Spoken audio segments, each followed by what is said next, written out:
Sore, Kifam sekalian. Selamat jumpa kembali di acara LDD, lebih dekat dengan.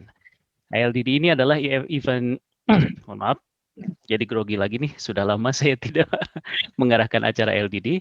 Nah, LDD ini adalah event Kijang, komunitas interpreter Jepang, untuk mengenalkan salah satu Kifam. Nah, Kifam itu adalah sebutan dari anggota Kijang atau komunitas interpreter Jepang tadi. Nah, siapa sih sebetulnya yang bisa dikatakan sebagai anggota Kijang atau Kifam tadi itu? Nah, kita sebetulnya tidak ada pendaftaran secara apa istilahnya ya, secara rumit gitu ya, secara prosedural dan lain sebagainya.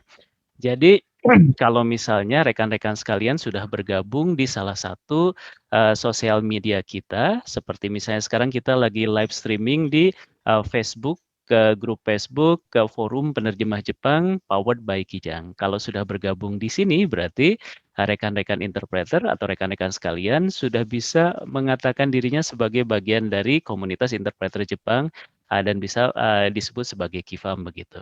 Nah, selain kita ada sosial media FB ini juga informasi-informasi terkait kegiatan Kijang bisa juga disimak di Kijang Network di akun IG kita, di akun IG kita yaitu Kijang Network dan juga di website kita ada di www.penerjemahbahasajepang.com begitu. Oke, kita kembali ke acara kita hari ini yaitu LDD. Nah, dengan kita mengenalkan salah satu Kifam, harapannya cerita hidup dari yang kita kenalkan nanti itu bisa menjadi cerita hidup baik secara profesional ya tentu saja, tapi kalau misalnya nanti tidak keberatan apa narasumbernya atau yang dihadirkan di LDD ini mungkin kita juga bisa tanya-tanya sedikit yang terkait dengan masalah personal juga asal jangan yang terlalu personal saja begitu ya. Nah, harapannya bisa mendapatkan pembelajaran, bisa mendapatkan inspirasi, bisa mendapatkan motivasi untuk pembelajaran bahasa Jepang kita, baik nanti bahasa Jepangnya dipakai untuk misalnya menjadi seorang juru bahasa, menjadi seorang penerjemah, atau dimanfaatkan untuk menjadi staf yang berbicara bahasa Jepang atau untuk menjadi pengajar bahasa Jepang begitu. Karena kebetulan yang akan dihadirkan hari ini juga profesi utamanya adalah sebagai pengajar bahasa Jepang atau sebagai dosen bahasa Jepang di salah satu universitas yang ada di Bandung. Kalau saya sebutkan universitasnya, banyak nih kelihatannya yang hadir di sini hari ini adalah lulusan dari universitas ini. Nah, beliau itu berasal dari Universitas Pendidikan Indonesia atau UPI ya di Bandung. Nah, siapakah beliau? Nah, salah satu dosennya mungkin bisa ditebak-tebak ya. Oke, siapa kira-kira? Betul. Oke, beliau yang akan saya hadirkan hari ini adalah Dewi Kusrini Sensei. Nah, saya akan menyapa dulu yang baru bergabung di live streamingnya FB Forum Penerjemah Jepang Power by Kijang. Rekan-rekan sekalian, sekarang sedang menyaksikan LDD edisi 17 Juli 2021. Saya Kang Ju yang memandu acara hari ini mengucapkan selamat datang kepada Anda semua. Baik, sebelum saya hadirkan narasumber kita hari ini, saya akan sedikit memperkenalkan tentang sosok yang luar biasa ini menurut saya. Nah, Dewi Sensei ini memiliki moto hidup yang menarik menurut saya ya. Nah, kayak simple begitu ya, tapi betul-betul menunjukkan dirinya yang kelihatannya bebas gitu ya, senang menikmati kehidupan. Kalau saya perhatikan, challenge, enjoy, nikmati alam katanya begitu. Itu adalah moto hidupnya. Kesibukannya sekarang adalah sebagai dosen, seperti tadi saya sampaikan, sebagai dosen bahasa Jepang di Universitas Pendidikan Indonesia di Bandung. Nah, yang menarik dari beliau, nah beliau juga mempunyai kegiatan yang bisa kita saksikan di YouTube. Jadi beliau itu adalah salah satu konten creator dengan YouTube channelnya Dewi dan Jepang. Dan beliau juga punya hobi yang menarik juga yaitu sebagai pendaki gunung. Dewi Sensei sekarang tinggal di Osaka. Nah, penasaran ya, kenapa beliau bisa tinggal di Osaka sekarang ini? Apakah untuk melanjutkan pendidikannya atau bekerja di sana atau apa? Nanti bisa kita coba gali informasinya. Rekan interpreter dan Kipam sekalian, oke, tidak berlama-lama, mari kita hadirkan Dewi Sensei. Dewi Sensei sudah hadir di ruangan Zoom ya, yang kita live streamingkan. Dewi Sensei bisa mendengar suara saya? Ya bisa, Kang. Oke, alhamdulillah. Oke, gambarnya juga sudah kelihatan. Bagaimana kabarnya hari ini? Alhamdulillah. Okage-sama de genki desu. よかったですね。はい。と、なんか久しぶりですね。2週間前かな。お久しぶりですね。本当にbeberapa waktu sebelumnya Kang Ju ini tampil di channel YouTube saya gitu ya, berbagi tentang bagaimana kita mengelola bukan kita sih, saya ya, belajar dari Kang Ju ini karena beliau dulu mengelola komunitas apa ya, pembelajar bahasa Jepang ya Kang ya di RRI Bandung ya Kang ya. Siap. Oke. Nah ini kalau misalnya biasa menjadi pewawancara, jadi langsung ambil alih nih ya, jadi balik mewawancara lagi ya. Jadi saya jadi Maaf oke. maaf Kang ya. Tidak apa-apa, menarik. Memang kita ngobrol saja sih hari ini. Terima kasih untuk kesempatannya saat itu ya, kita dihadirkan, saya maksudnya dihadirkan di Sama-sama Kang, YouTube channel-nya Dewi sama-sama. Sensei, mudah-mudahan bermanfaat. Dan setelah kita selesai acara itu, waktu itu ya, langsung saya meminta Dewi Sensei untuk hadir di acara LDD kita. Dan video ini juga rencananya akan juga ditayangkan di YouTube channel-nya Dewi dan Jepang begitu ya. Ya. Oke, nah kita mulai dari mana? Oke, kita mulai dari ini saja. Kita ketemu kira-kira berapa sekian ratus purnama yang lewat begitu ya di komunitas tersebut di Bandung begitu, dan saat itu Dewi Sensei kalau tidak salah masih mahasiswa tingkat berapa saat itu ya? Tingkat 1, jadi masih tingkat Oh, 1, sekitar tahun 97 ya, hmm, masa-masa tidak pede begitu Kang untuk bisa hmm, berbicara bahasa Jepang ya, karena hmm, kebetulan waktu itu juga saya kan dari SMA lulus itu kan tidak hmm. langsung masuk S1 ya Kang ya, tidak Oh, langsung kuliah karena tidak lulus UMPTN zaman dulu ya, ujian hmm, masuk perguruan tinggi. Jadi 1 tahun saya terlambat masuk universitas itu hmm, banyak ketidakpedean Kang waktu itu. Nah, hmm. tapi saya coba untuk bisa apa ya, mencari ilmu di luar kampus begitu. Nah, kebetulan Ah, entah kenapa waktu itu bisa terhubung ke RRI, kemudian saya ikuti kegiatan off air ya setiap hari hmm. Minggu waktu itu kalau tidak salah jam habis zuhur kalau tidak salah Ya, ya. betul, betul. Ya, setelah itu kemudian di apa acara tersebut saya di apa ya dilatih untuk bisa berbicara dalam bahasa Jepang terkait dengan tema-tema yang sudah ditentukan waktu itu. Dan Hmm. saya ingat Kang Ju ini berkeliling setiap kelompok ya, kemudian memberikan input-input begitu kan terkait dengan tema waktu itu. Dan itu betul-betul menjadi pembelajaran bagi saya karena ternyata selama 1 tahun di tingkat 1 saya belajar di kampus dan juga di luar kampus, Hmm. akhirnya saya bisa pede ya, agak pede di tingkat 2 karena ternyata oh saya agak sedikit punya kemampuan berbicara begitu dibanding dengan teman-teman yang lain waktu itu. Seperti itu, Kang. Siap. Jadi, Iya, 1 tahun sempat tidak melanjutkan kuliah begitu ya, karena tidak lulus iya, UMPTN dan kemudian iya, akhirnya mengambil bahasa Jepang di betul. UPI dan Di alhamdulillah bisa UPI, iya, masuk ke UPI saat itu ya. iya. Ada motivasi khusus, kenapa mengambil bahasa Jepang? Dan langsung saja 2 pertanyaan ya, apakah ada penyesalan mengambil jurusan ini? Motivasi Kalau khusus dan penyesalan penyesalan ya? iya, kalau penyesalan sih tidak ada. Nah, kenapa saya pilih bahasa Jepang?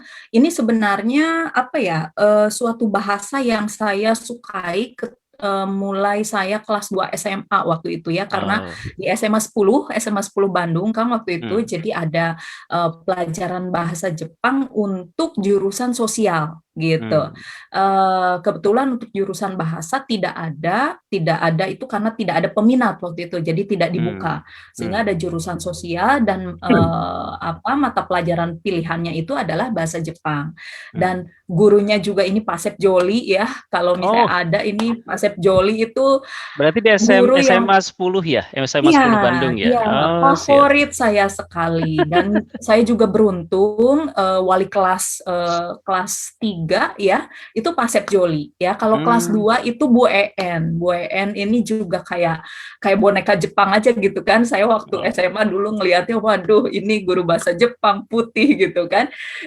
Jadi suka gitu ya waktu SMA dan kemudian saya bercita-cita untuk melanjutkan apa kuliah di jurusan bahasa Jepang. Waktu hmm. ujian yang pertama, Kang, saya pilih Unpad, Kang. S1, Oh. bahasa Jepang, akuntansi dan bahasa Jepang waktu itu ya. Hmm. Tapi kemudian tidak lulus, lalu kemudian saya menunggu 1 tahun, dan di tahun kedua itu saya mencoba ke UPI begitu ya, Hmm. jurusan bahasa Jepang, bahasa Jerman.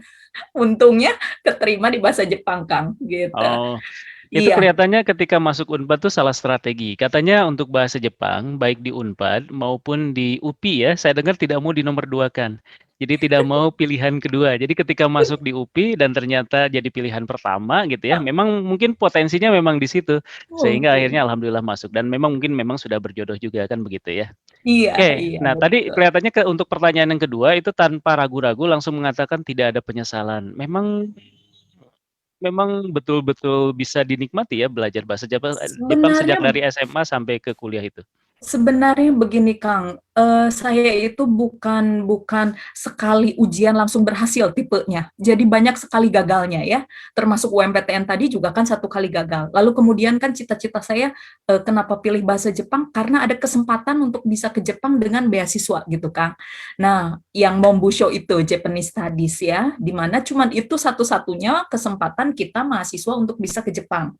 Nah, waktu itu dari tingkat 1 saya coba ikut ujian, seleksi dari kampus gitu kan, kemudian pergi ke Jakarta, wawancara segala Hmm. macam.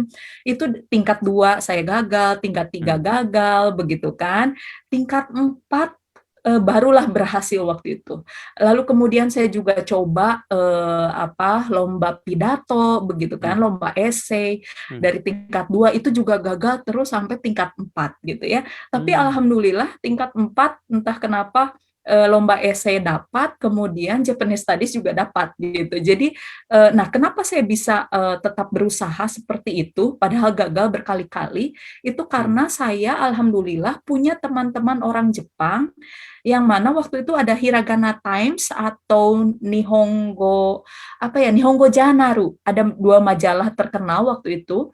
Saya coba menampilkan profil saya di situ untuk mencari teman-teman orang Jepang gitu dengan harga perangko 4.000, mahal sekali waktu itu ya Kang ya, di zaman itu. Jadi saya coba lewat surat untuk bisa berkomunikasi Hmm. dengan orang Jepang. Nah, dari situ saya mendapatkan semangat, ayo Dewi Sang belajar terus gitu. Nanti kalau bisa ke Jepang main ke rumah saya seperti itu gitu Kang. Jadi Yes. ya komunikasi ya kayaknya ya, komunikasi dengan orang Jepang tersebut yang membuat saya bisa termotivasi terus untuk terus mencoba gitu Kang. Seperti itu. Wis. Ini dari satu pertanyaan jawabannya luar biasa. Dari banyak poin-poin, ya, dalam artian positif ya, banyak poin-poin yang langsung jadi pelajaran buat saya. Yang pertama tadi, tipe Dewi Sensei itu ternyata bukan tipe yang mudah menyerah begitu ya. Kelihatannya rada kebalikan dibandingkan saya. Kalau saya misalnya gagal 1 kali, istirahatnya agak lama gitu ya. Tapi kalau Dewi Sensei itu ketika misalnya mengalami satu kegagalan lah bahasanya begitu, itu tahun berikutnya begitu ya, itu dicoba lagi, dan 1 2 kali gagal itu bukan berarti bahwa the end of the world gitu ya, akhir dari kehidupan. Masih ada kemungkinan tahun berikutnya kita bisa berhasil. Dan terbukti ya, masuk kuliah juga begitu, dapat kesempatan beasiswa juga begitu. Ini pelajaran yang kelihatannya penting, terutama untuk anak-anak sekarang. Saya akan sampaikan ini ke anak saya, yang kelihatannya tuh barudak ayeuna mah ya, maksudnya anak-anak sekarang relatif apa daya juangnya itu anak saya terutama begitu ya. Jadi cepat sekali menyerah begitu ya. Jadi harus selalu terus dimotivasi. Ini pelajaran yang luar biasa. Oke, dan kemudian tadi kayak saya mendengar yaitu ya Nihongo Janaru ya yang jurnal itu. Saya pernah lihat juga itu. Zaman-zaman sebelum kita zaman online ya segala sesuatunya itu selalu hard copy dan untuk Iya, mendapatkan itu tuh perjuangannya luar biasa saat itu ya. Kemudian 4.000 di tahun 96 97 itu sebelum krisis moneter ya. Saya masih ingat sekali. Di zaman itu kalau kita naik angkot begitu ya, itu nggak nyampe 1.000. iya, iya, Iya, masih 400 dan lain iya. sebagainya. Jadi Heeh, angka 4.000 itu angka yang luar biasa besar. Nah betul. ini saya ingin menunjukkan bahwa perjuangan kita untuk mendapatkan sesuatu itu ada pengorbanannya begitu ya, Mhm, pengorbanan dari mhm, segi materi tadi itu. iya, Oke, luar biasa. Dan kemudian akhirnya bisa terhubung dengan mereka di sana. Kalau zaman sekarang, zaman WA gitu ya, itu kan real time ya, kita langsung bisa komunikasi dengan orang Jepang. mhm, So, Mizurashi no koto janai.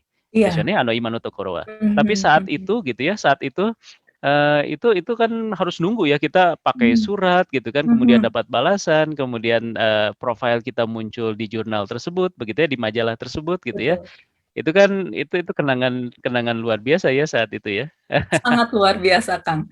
Jadi apa ya, betul sekali dana itu juga memang jadi kendala waktu itu, Kang. Jadi saya senang mendapatkan 70 surat, Kang, dari awal itu Oh, ya.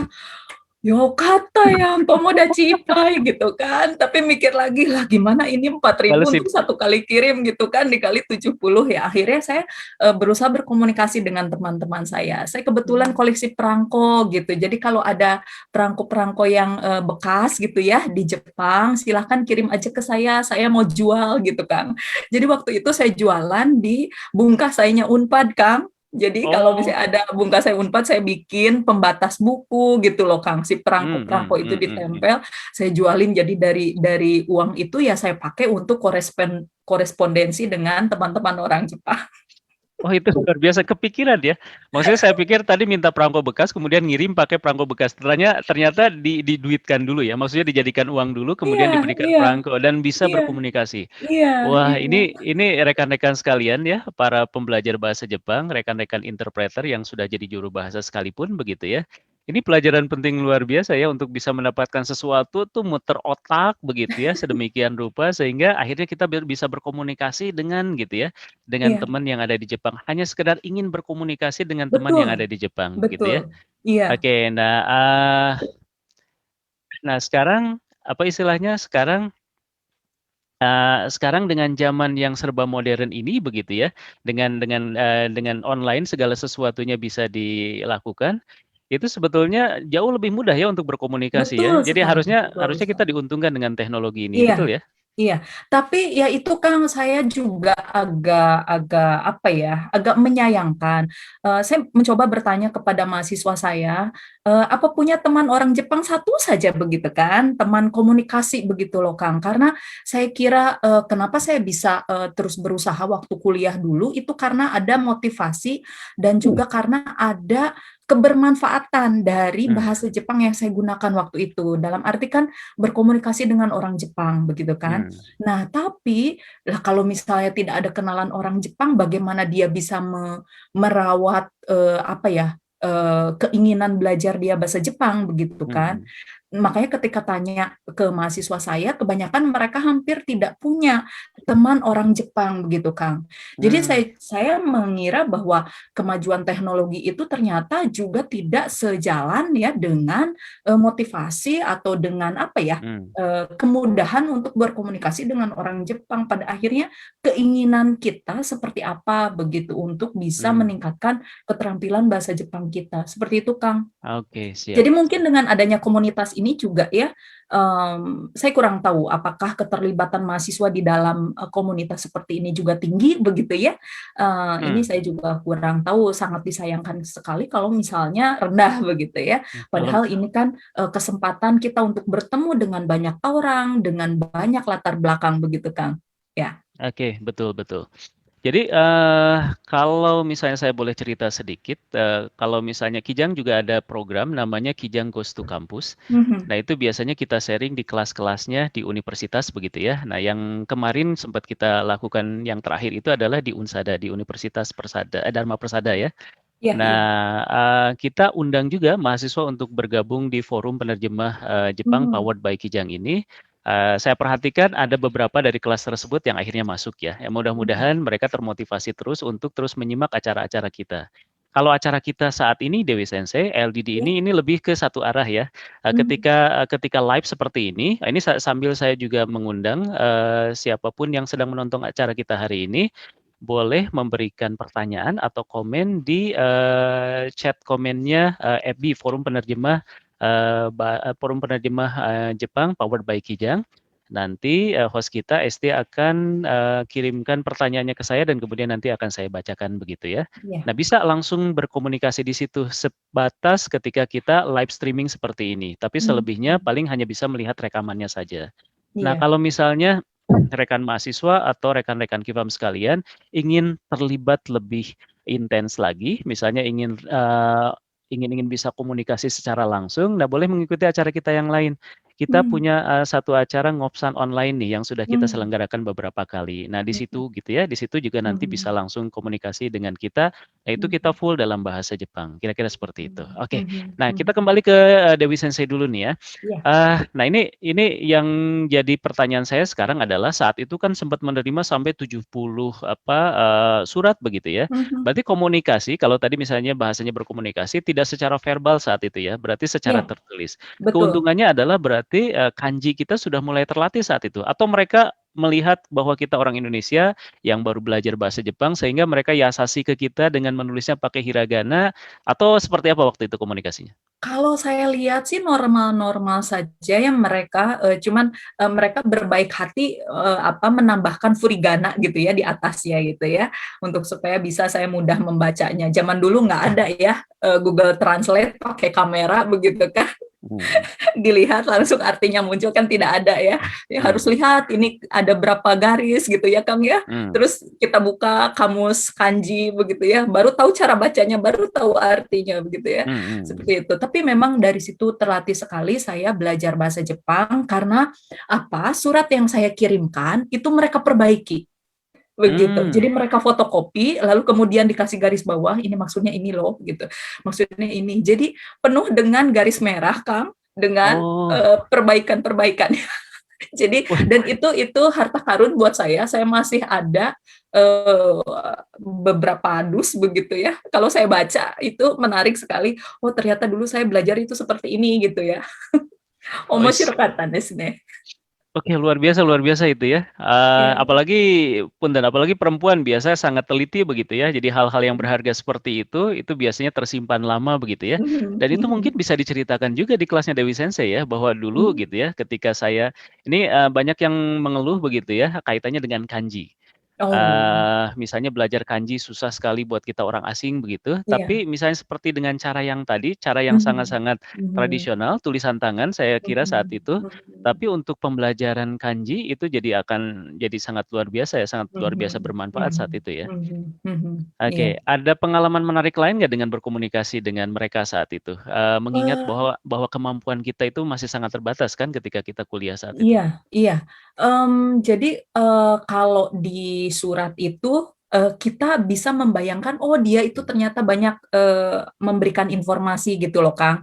Tapi Mmm, ternyata begitu begitu saya bisa pergi ke Jepang, lalu kemudian saya bertemu dengan dia, itu mmm, ternyata kebanyakan pendiam gitu loh, Kang. mmm, Jadi, oh ternyata memang orang Jepang itu kebanyakan pendiam, jadi kadang saya meskipun umurnya di bawah begitu ya, ataupun saya orang asing, saya harus bisa banyak bertanya begitu kepada mmm, mereka agar supaya mereka nyaman karena mungkin mereka juga dengan orang asing jarang-jarang gitu loh Kang. Karena mmm, dengan surat saja mereka punya keberanian begitu kan, lalu kemudian berkomunikasi dengan saya dengan bebas begitu. Tapi kemudian ketika bertemu ini agak-agak gugup begitu, tapi saya juga sebenarnya bukan tipikal orang yang Shakoteki ya, mmm. waktu itu, begitu kan. Jadi Beda dengan kenapa sekarang ya? bahasa Jepang jadi bahasa Jepang betul-betul merubah kepribadian saya, Kang. Jadi kalau Oh, saya bilang saya itu pendiam, mungkin sekarang nggak akan ada yang percaya. percaya ya? Betul. Begitu, Kang. Itu penyakit dari Nihongo dan Kyoshi ne. Sebetulnya kalau Begitu. menurut saya, bibit-bibit itu tuh sudah ada gitu. Itu Mhm, tidak itu sesuatu yang memang ada di kepribadian kita begitu ya. Cuman saat itu mungkin masih kurang bekal atau kurang senjata untuk membuat kita percaya diri. Jadi mhm, ketika Dewi Sensei akhirnya belajar bahasa Jepang, bisa menikmati di situ, kemudian ternyata dengan bahasa Jepang bisa komunikasi lintas negara gitu ya. Nah itu mhm. otomatis kan meningkatkan kepercayaan diri kita. Iya. Nah, kepercayaan diri kita itulah yang seolah-olah membuat kita sekarang menjadi orang yang tadinya pendiam, jadi orang yang ramai luar biasa. Menurut saya seperti itu. Ini mah Kang, satu lagi tebakan-tebakan. Kang, ada tambahan. Jadi Mmm, waktu di Bandung, itu kan jarang-jarang ya ada orang Jepang ya Kang ya, mmm, waktu mhm, itu. Nah ketika saya jalan-jalan lalu kemudian ada orang yang sepertinya orang Jepang, itu saya suka penasaran Kang. mmm, Nihonjin kana, Nihonjin janai kana. Terus saya mmm. coba tanya saja, sumimasen Nihonjin desu ka gitu kan. Dia langsung terbengong-bengong gitu kan. Ya, ternyata dia orang Chinese lah atau Kang Oh, Kokujin ternyata. ka gitu. Karena waktu itu kita ini ya, belum bisa membedakan mana yang dari Jepang, Betul dari Korea, dan betul maupun dari sekali. Cina ya. Tapi gitu, saya nggak ingin menyesal gitu loh, Kang. Jadi mumpung Nah, ada orangnya, ya udah saya tanya aja, mau bener mau salah nggak apa-apa lah. iya. Kalau misalnya ternyata, oh ternyata dia orang keturunan Cina dan tinggal di Bandung, ya tinggal switch lah ke bahasa Sunda kan, Iya, nggak ada ruginya juga ya. Jadi punya teman seperti juga itu akhirnya. seperti itu. Iya. Siap, luar biasa. Oke, nah kalau saya kebalikannya Dewi Sensei, karena Mhm, tampilan saya seperti ini ya, dulu sebelum saya berangkat ke Jepang gitu ya, pas waktu ngurus visa di Jakarta, saya iseng dengan iya. teman saya pura-pura dari jadi orang Jepang. Jadi di Oh, bis apa segala macam bicara bahasa Jepang dan dipercaya ternyata. Ada pengalaman seperti itu. Kayak berarti kalau misalnya saya yang waktu itu ketemu dengan Dewi Sensei, mungkin saya yang ditanya ya, "Nihongo nga iya, Indonesia go nga dekimasu ka?" To ka desu ne. banget Indonesia go nga banget. dekimasu ka? Siap. Oke, nah kita sekarang beralih ya, Ya, bahasa Jepang ternyata sudah menjadi, apa ya, sesuatu bidang yang sangat dinikmati dipelajari oleh Dewi Sensei. Kemudian tadi ada cerita bahwa, dapat kesempatan di tahun keempat begitu ya, untuk dapat ya, beasiswa. ya. Nah, ngomong-ngomong, masalah beasiswa ini juga sesuatu yang harus disyukuri oleh anak-anak sekarang yang masih kuliah Hmm, begitu ya. Nah, saya ya, kemarin sempat ngobrol dengan salah satu dosen, UPI, juga dengan dosen Unpad juga ya, dengan saya yakin di universitas yang lain juga sama, bahwa kesempatan untuk anak-anak sekarang ke Jepang itu lebih terbuka begitu ya betul, dari jalur beasiswa. betul. Nah, pertanyaan saya ke Dewi Sensei, langsung saya borong saja ya, waktu itu Hmm, dapat beasiswa apa? Dan kemudian ini mungkin yang menarik untuk di-share-kan ke rekan-rekan mahasiswa terutama, atau yang sudah tidak mahasiswa, tapi secara rentang usia masih bisa mendapatkan kesempatan beasiswa hmm, ya, ada juga kan? hmm. Nah, kiat atau strategi sederhana begitu ya untuk mendapatkan beasiswa apa gitu ya? Beasiswanya dari mana waktu itu dan kiatnya seperti apa untuk bisa mendapatkan itu? Iya. Silakan. Waktu saya tingkat 4 itu, saya mendapatkan, beasiswa dari essay contest dari JAL Mmm, Scholarship, Kang. Jadi mmm, bisa ke Jepang selama 1 bulan. Lalu mmm, kemudian setelah itu beasiswa dari Membusho mmm, untuk Japanese Studies selama 1 tahun. Nah, bagi saya dari pengalaman tersebut, yang namanya essay contest itu kan, tidak tidak kita sendiri. Kita bisa mengusahakan itu dengan meminta pertolongan orang lain, gitu ya. mmm, Saya waktu itu alhamdulillah jadi, karena ada acara, siaran RRI juga dan saya pernah meminta seorang Jepang untuk menjadi bintang tamu di acara siaran RRI mmm, waktu itu, kebetulan, dia, di Jepangnya itu guru SD. Nah, mmm, tapi kalau di Indonesianya suaminya yang mengajar di SD, sedangkan mmm, istrinya tidak. Nah, saya, cukup senang, untuk bisa dekat dengan ibu ini. Nah, mmm, ketika saya, ingin mengikuti essay kontes ini, saya berusaha, untuk berkomunikasi dengan dia. Waktu itu daya tarik, budaya Jepang di mata orang asing, mmm, temanya. Tentunya saya yang ikutan lomba pidato dari tingkat 1 sampai tingkat 3 nggak pernah menang-menang gitu kan, itu kan berarti, tidak bakat gitu ya. Tapi saya ingin mmm, mengusahakan ini essay contest seperti apa nih gitu ya. mmm, Makanya saya komunikasi terus dengan ibu itu sampai saya menginap di rumah beliau itu sampai jam 2 malam saya diskusi, jam 2 malam langsung saya tulis begitu kan, mmm, perbaiki-perbaiki dan pagi-pagi langsung kirim gitu ya. Dan mmm, alhamdulillah itu lolos gitu. Jadi bagi saya yang namanya bisa kita usahakan bersama dengan orang lain, ya usahakanlah seperti itu. mmm, Karena kalau kita sendiri sepertinya bagi saya sih muri ya, Kang, ya. Jadi mmm, kita butuh bantuan orang lain. Nah, terkait dengan Japanese Studies juga ini, memang betul-betul N2 ya waktu itu, kemampuannya NIKU begitu, Kang. Dan memang saya lemah ya waktu itu di NIKU, IQ yang membutuhkan banyak, apa ya, kemampuan untuk membaca kanji dan membaca wacana begitu, mmm, memahami wacana, itu betul-betul saya lemah sekali. Nah, tapi ternyata, ya mungkin sedikit demi sedikit ya saya mmm, tipikalnya tidak bisa langsung naik gitu. Sedikit-sedikit saya setiap hari belajar, ya mungkin ada hasilnya. Nah, juga terkait dengan pengisian dokumen begitu yang harus betul-betul, jangan sampai ada kesalahan, itu juga penting. Jadi mmm, perlu ada proofread ya dari teman kita, dari dosen kita. Jadi intinya sih mintalah bantuan orang lain untuk bisa membuat apa yang kita buat ini bisa lebih baik, seperti itu, Kang. Mhm. Di-mute sepertinya, iya. Ya, oke, mohon maaf.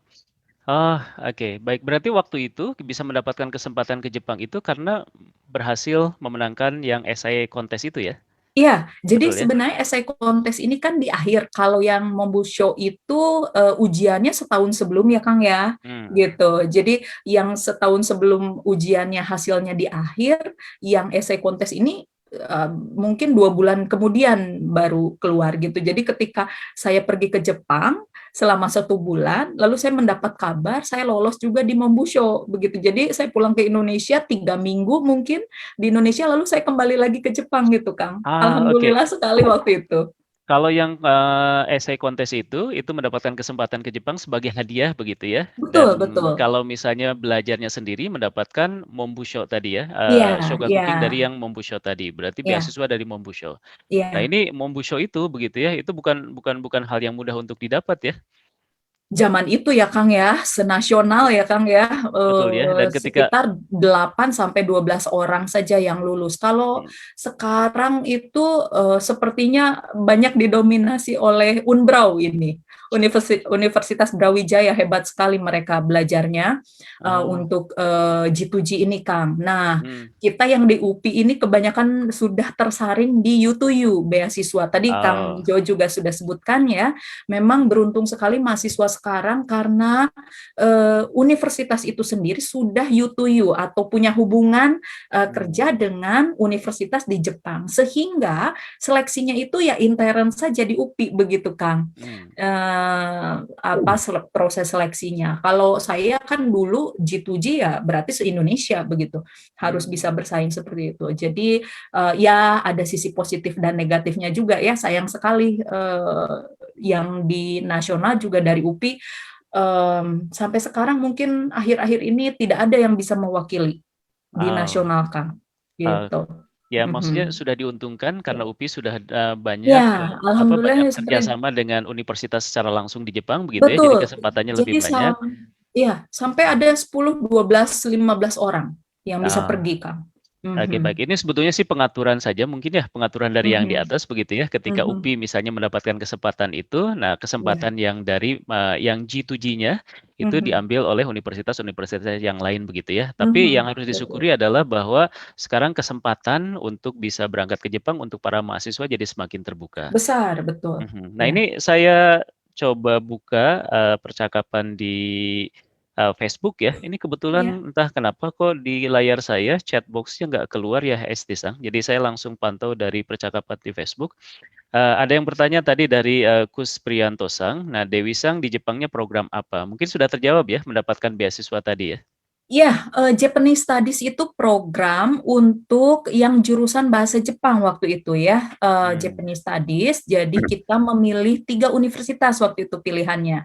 Dan mmm, kebetulan akhirnya saya masuk ke pilihan pertama ke Kyoto Kyoiku Daigaku, belajar selama 1 tahun.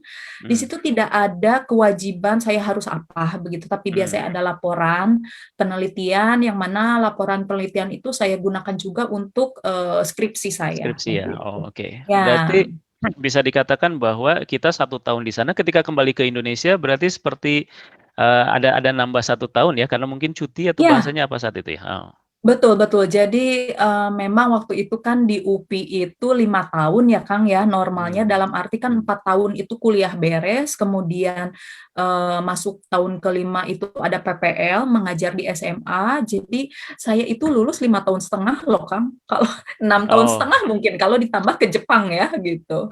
mmm, Lumayan lama. tidak apa-apa. Berarti di Jepangnya menyelesaikan S2 begitu ya, untuk program S2? Untuk S1, Kang. Jadi S1 waktu waktu itu, sorry. S1 ya, jadi S1 lalu kemudian bukan S1 juga sih maksudnya jadi cuti, Kang, di Mmm, Indonesianya, S1-nya itu. Jadi ke mmm, Jepang 1 tahun, setelah itu kembali ke Indonesia menyelesaikan skripsi, setelah itu lulus. Nah, setelah lulus, saya punya keinginan lagi untuk bisa ke Jepang, melanjutkan studi, Kang. Tapi kemudian aduh sepertinya susah gitu ya, akhirnya saya coba untuk S2 dulu di UPI. Siapa tahu mmm, ada jalan begitu, Kang, untuk bisa ke mmm, Jepang lagi. Nah, masuk S2 di UPI tahun 2004, waktu itu mmm, karena 2003 saya lulus kalau tidak salah. Kemudian 2004 masuk S2 di UPI, lalu kemudian 2007 saya lulus di UPI, S2 tersebut, dan di antara itu saya masuk, alhamdulillah keterima PNS di UPI di tahun 2005 gitu. Jadi sambil belajar di S2 UPI sambil mengajar juga di S1 begitu. Oh. Nah, di tahun 2005 itu saya ikut ujian untuk seleksi beasiswa S2 ke Jepang gitu. Tapi ya itu Kang, seperti biasa saya selalu gagal. Jadi Gagal di 2005 awal. gagal, 2006 gagal, 2007 gagal, 2007 akhirnya berhasil, 2008 berangkat gitu. Oh, siap. Nah itu S2. Nah, ini ada S2. yang bertanya kebetulan di chat box ya, Iya, sudah bisa dibuka nih alhamdulillah. Nah, iya, iya. ini pertanyaannya untuk sekarang sih ya, tapi kita kembali dulu ke cerita yang tadi, berarti Iya, S2-nya di Indonesia dulu begitu ya, iya, dan kemudian iya. mendapatkan beasiswa untuk S2 lagi di Jepang begitu. Iya. Berarti double ya S2-nya ya? Ya itulah Kang, jadi kalau untuk jurusan bahasa Jepang itu banyak yang tidak mengakui ya untuk S2 di luar Jepang itu. Jadi Oh. terpaksa harus mengulang kembali begitu. Oke, Iya, tidak apa-apa. Tapi ada iya, hikmahnya tentu ya. Semakin iya, dalam kan istilahnya betul, ilmu kita kan betul. begitu. Iya. Oke, nah kemudian tadi ada cerita bahwa kembali ke Indonesia, kemudian Mhm, menjadi pegawai negeri ya, dan mhm. ditempatkan alhamdulillah di Universitas Pendidikan Indonesia ya saat itu. Iya, kembali lagi Ah, ke kampus. kembali lagi ke kampus ya, dan ketika S2 pun waktu itu sambil mengajar S1-nya juga begitu Iya, ya. iya, Ini betul-betul memang nggak bisa lepas dari kampus tercinta kelihatannya. kayaknya Kang. Oke. Nah, saya mau tanya sebelum berlanjut nih ya, kalau tidak salah di obrolan sebelumnya begitu ya, atau saya dengar di YouTube channel-nya Dewi Sensei sebetulnya ada cerita bahwa Dewi Sensei juga sempat bekerja sebagai juru bahasa juga ya, atau sebagai penerjemah. Mungkin bisa Iya. diceritakan bekerja di mana saat itu dan timingnya kapan tuh? Kalau di cerita tadi itu kan kelihatannya langsung masuk ke UPI gitu. Iya, iya, iya. Jadi, kalau untuk, menjadi freelance, penerjemah bahasa Jepang, bahasa Indonesia, itu waktu saya sebelum lulus, saya pernah di, Baito di JICA Dinas Oh. Peternakan yang ada di Hmm. Dago, waktu itu kantornya, Oh, Kang, siap-siap. gitu. Jadi waktu itu kebetulan project tahun kelima untuk, sapi perah, dan waktu itu ada pembuatan manual, buku manual. Jadi waktu itu saya menerjemahkan dari bahasa Jepang ke bahasa Indonesia. Oh. Lalu itu 3 bulan. Setelah itu saya juga setelah lulus S1 ada pabrik di Bandung Selatan Soreang kalau tidak salah, lupa saya waktu itu PT Saimoda, tekstil kalau tidak salah ya. Jadi waktu itu menggantikan karyawan yang hamil begitu, saya coba masuk 3 bulan di sana, tapi ya itu ternyata berat sekali ya menjadi penerjemah di lapangan seperti itu, betul-betul mental kita harus kuat ya untuk bisa menerjemahkan apapun ya, termasuk juga dengan kemarahan-kemarahan seperti itulah ya Kang ya. Dari Kalau bosnya saya ya. simak Kang Heru nih yang suka sharing di One Point Lesson itu saya selalu sugoi nah begitu seperti itu. Jadi saya mengingat kembali waktu itu juga. Nah, kemudian kalau di luar itu sih setelah itu saya masuk S2 di UPI, jadi sedikit pengalaman waktu itu. Tapi ketika saya pergi ke Jepang di tahun 2008, maka waktu itu ada banyak juga lowongan yang meminta saya untuk menjadi penerjemah di entah itu di pabrik, kalau misalnya ada trainer-trainer yang baru datang ke Hmm. Jepang untuk pelatihan begitu seperti itu, Kang. Lalu kemudian juga ada meeting-meeting antar provinsi gitu ya di Hmm. Jepang dan di Indonesia. Dan juga di tahun 2012 itu kebetulan ada education fair yang ada di Jakarta. Waktu itu juga saya mewakili Osaka Prefektur Hmm. untuk bisa memberikan informasi terkait dengan bagaimana sih caranya agar bisa kuliah di Osaka Prefektur seperti itu. Oke. Dan akhir-akhir ini sih ada biro konsultan terkait dengan penelitian begitu, yang dia itu bergerak di bidang ini ya, penekan atau perbaikan polusi udara Hmm. ya. itu juga saya Kaitannya dengan terlibat di lingkungan ya dalamnya. berarti? Iya, betul betul, lingkungan seperti itu. Dan, ya rata-rata seperti itu sih, Kang. Jadi kalau Mmm. untuk penerjemah ini ya serabutan. Jadi kalau ada yang minta gitu, ya udah saya, coba penuhi seperti itu, Kang. Ya Iya. berarti, pekerjaan utamanya atau profesi utamanya sebetulnya sebagai dosen atau pengajar begitu ya, Betul tetapi betul. layanan, penjuru bahasaan dan layanan penerjemahan juga kalau memungkinkan begitu ya, secara waktu juga ditangani. Wah itu luar Tapi biasa ya. tapi betul, Kang, maksudnya begini, Mhm. menjadi pengajar itu terkadang kalau kita terjebak dengan pengajar Mmm. saja, kita tidak bisa memberikan, banyak informasi kepada mahasiswa, Kang. Jadi, bagi saya sih menjadi pengajar itu, perlu sekali untuk bisa masuk ke penerjemah Mmm. seperti itu, supaya kita tahu lapangan pekerjaan seperti apa sih, begitu. Supaya kita juga refleksi diri, apa sih yang perlu kita berikan kepada mahasiswa kita. Seperti itu Oh. sih. Mhm. Jadi ada pengalaman praktisi dari kita sebagai pengajar pun itu Betul. juga penting kan begitu ya? Betul Oke betul. siap, luar Iya. biasa.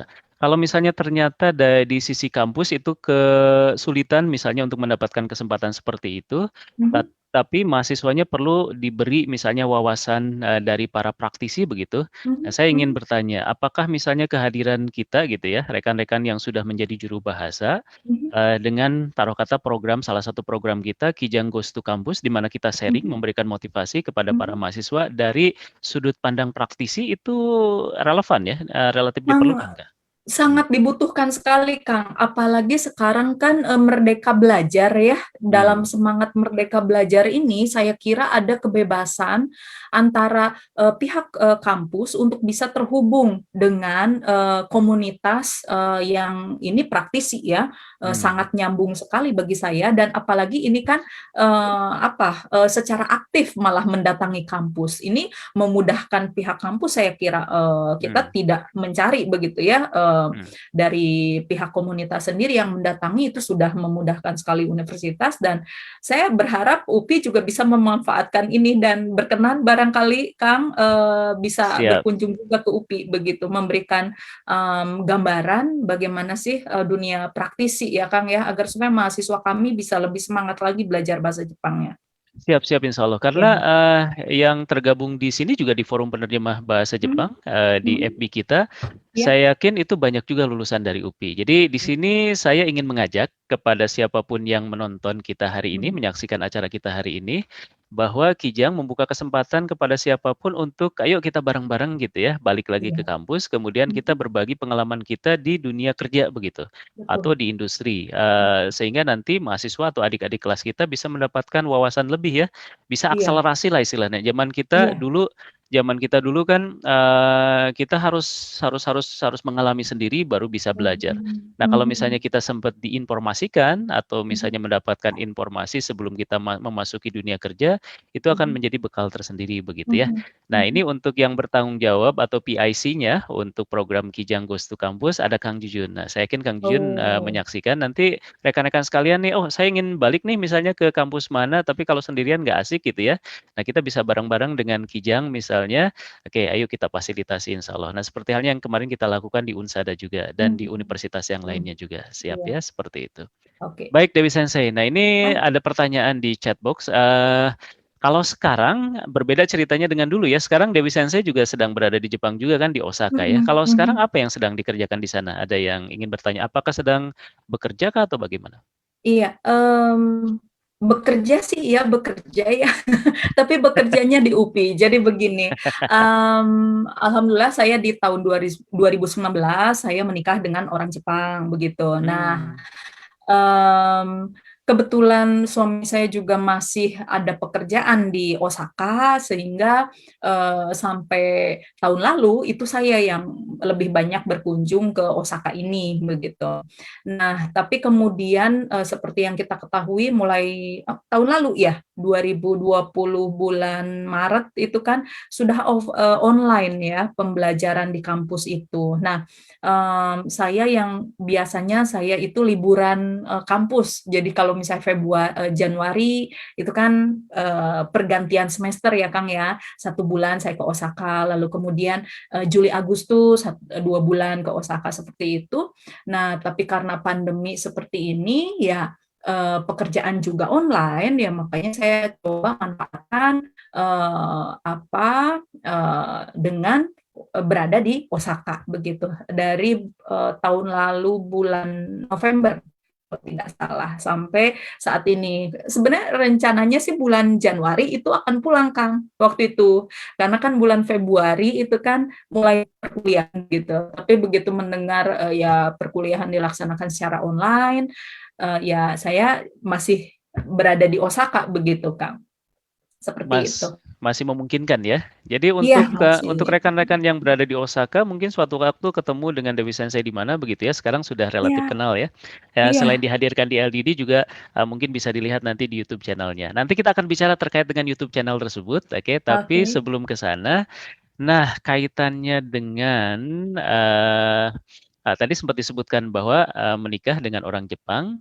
Kalau Hmm. tidak salah menikah karena ada hobi yang sama ya, mendaki gunung begitu ya. Nah, ini kalau sudah Iya, masuk ke pembahasan masalah mendaki gunung nih, ini saya harus siap-siap untuk menghentikan Dewi Sensei di mana begitu ya, karena kemarin pas waktu rehearsal saja asik banget gitu ya cerita itu. Banyak ilmunya, coba kita dengar ya. iya, Itu apa iya. hubungannya antara mendaki gunung dengan pembelajaran bahasa Jepang kalau boleh kita hubung-hubungkan?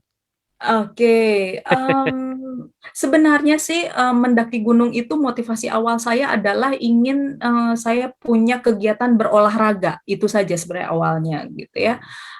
Tapi kemudian ternyata, dengan mendaki gunung ini saya jadi bisa mengetahui begini, kalau di perkotaan, hidup di perkotaan itu kan yang namanya haru, natsu, akifuyu itu kan biasa ya, dan semua umumnya sama karena ada perakiraan cuaca, begitu kan. Yang misalnya hari ini panas, kemudian sakura bermekaran atau tidak, lalu kemudian kalau misalnya turun salju, saljunya berapa senti, begitu kan ya.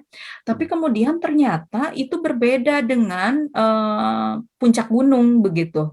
Entah itu misalnya hanya ketinggian 1.000 meter saja, itu akan menjadi sangat berbeda. Jadi ketika saya mendaki gunung di bulan Maret saja, Kang, saya kira tidak ada salju ya dimanapun di Osaka.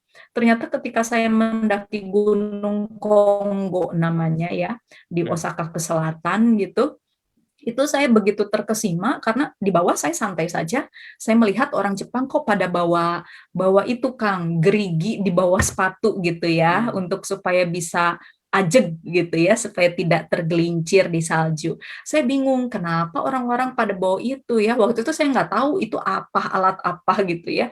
Saya sudah saja naik dengan teman saya orang Indonesia ke atas, ternyata di tengah jalan, loh kok udah putih-putih ya? Kok salju menumpuk ya? Seperti itu. Jadi saya terkesima di puncak ternyata di pohon-pohonnya yang kalau sekarang itu istilahnya Juhyo.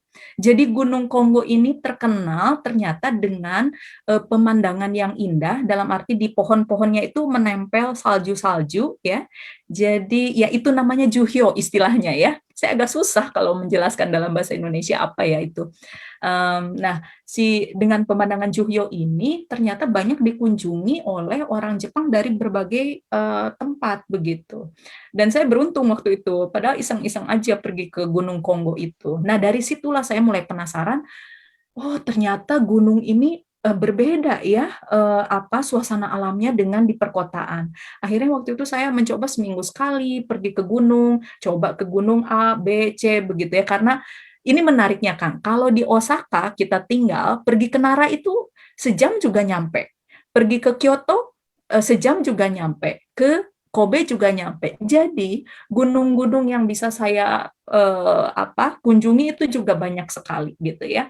Ya ini dan kebetulan waktu itu saya mendapatkan satu buku guide berapa ya 50 course ya yang bisa kita kunjungi dengan kereta, ya sudah saya coba itu ikuti begitu ya buku tersebut sambil berkunjung melihat pemandangan, melihat alam ya di berbagai tempat begitu. Dan yang menarik yaitu bahasa Jepang itu karena kosakata yang digunakan dalam dunia pergunungan itu ternyata juga ada semong yogonya ya istilahnya, yang saya berbicara dengan orang Jepang sendiri, orang Jepang itu nggak akan ngerti gitu, kecuali dia pendaki gunung gitu, Kang.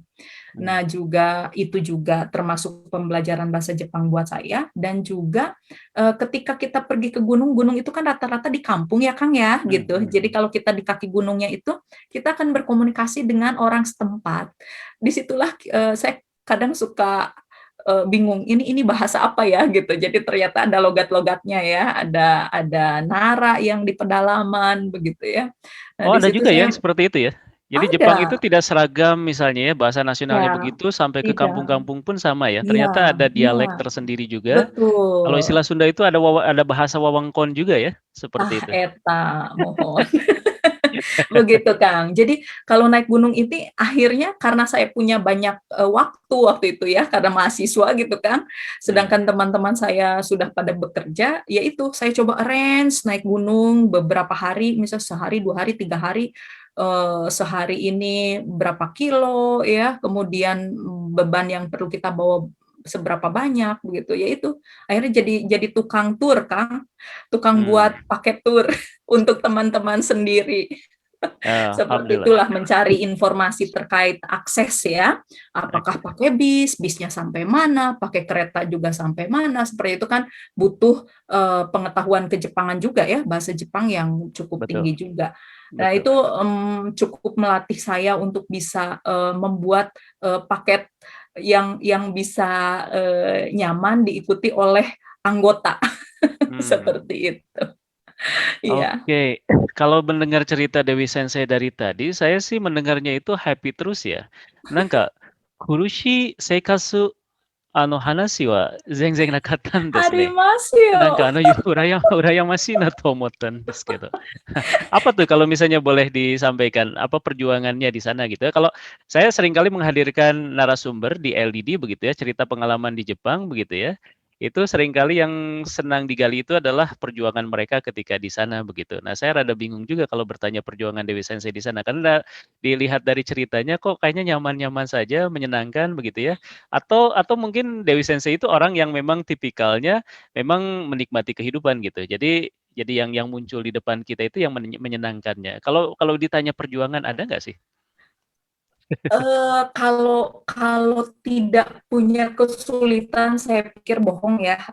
Saya kira setiap orang pasti punya kesulitan dan, saya kebetulan kesulitan saya adalah menyelesaikan S3 saya, Kang. Itu sebenarnya yang apa ya, yang berat sekali untuk bisa saya selesaikan. Oh, Nah, sekarang tuh sedang makanya ini, saya sedang coba sedang program. untuk Ini jadi ya PhD jadi candidate ya sekarang. iya, kandidat entah sampai kapan, tapi ya saya masih punya cita-cita untuk menyelesaikan itu, Kang. Mohon doanya saja. Nah, Amin, amin. makanya saya coba begini. Jadi ketika kita menghadapi kesulitan, saya sih menurut pendapat saya, kalau kita terus ada di situ kan jadinya kita merasa tidak pede, kemudian merasa kecil gitu loh, Kang.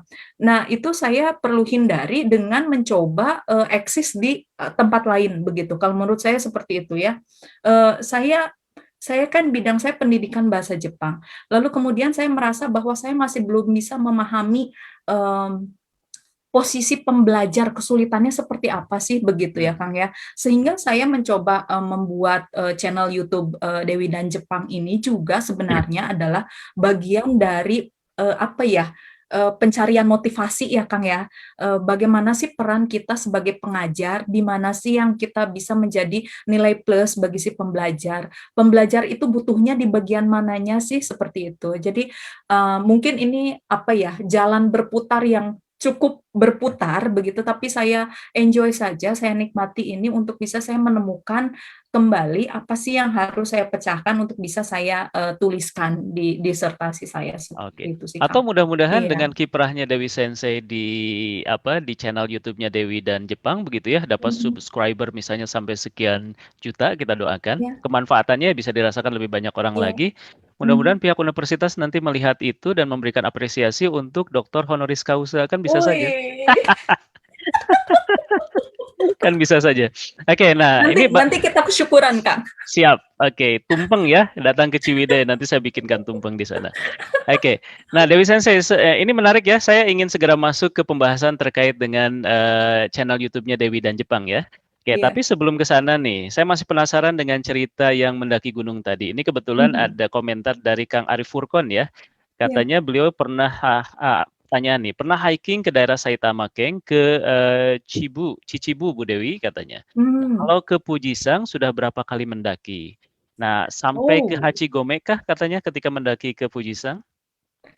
iya, Hmm. Fujisang ini ya, eh Ikai Noboru Bekida, Nikai Hmm. Noboru Bakada. Jadi, artinya Oh, bahwa sekali itu wajib, ya. Tapi hmm. kalau kedua kali itu bodoh. Kenapa? Kenapa begitu? Kenapa Makanya, begitu? iya, karena begini, Gunung Fuji itu sebenarnya ketika didaki itu tidak ada indah-indahnya, Kang.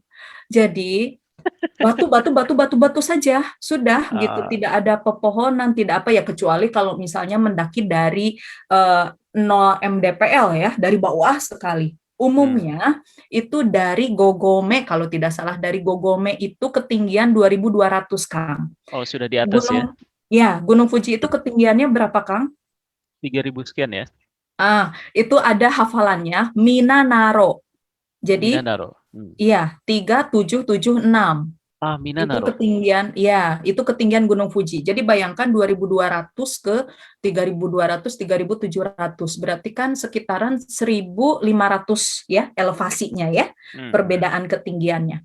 Nah, itu didaki dalam 5 jam lah ya. Normal ya 6 jam, 7 jam sih kalau misalnya sangat santai begitu. Jadi dari ketinggian Gogome atau pos 5 ke puncak. Waktu itu alhamdulillah sih saya dikasih cerah ya. Jadi saya ikut paket tour ya, pakai bis dari Osaka. Itu berangkat kalau tidak salah malam. Hmm. Lalu sampai di Gogome itu pagi jam 8. Lalu Hmm. kemudian jam 10 saya mulai mendaki sampai ke 8.30 ya, pos 8.30. Di situ ada Yamagoya. Hmm.